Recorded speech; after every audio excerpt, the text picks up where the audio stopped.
rehefa lavitra olon-tiana, moramora ihany dia aza mora mitomany, aza dia mora tonga an-tsento fa ataovy tonitony, na dia hita lavitra aza ny ilan'ilantany, ny fitiavana madio tsy ho voasakana amin'izany,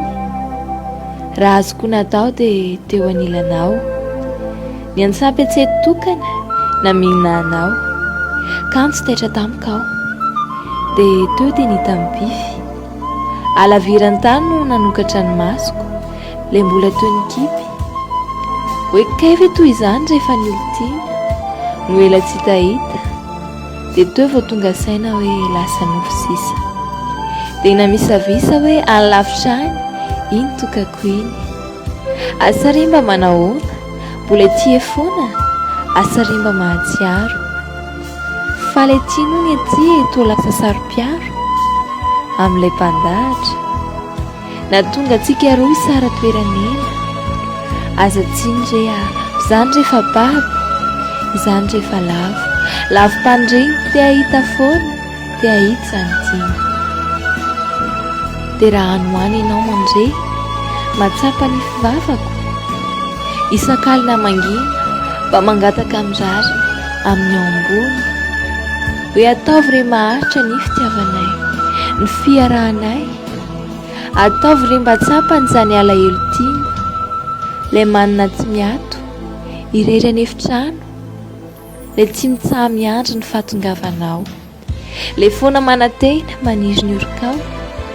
ilay foana te hitafa tsy masaraka anao,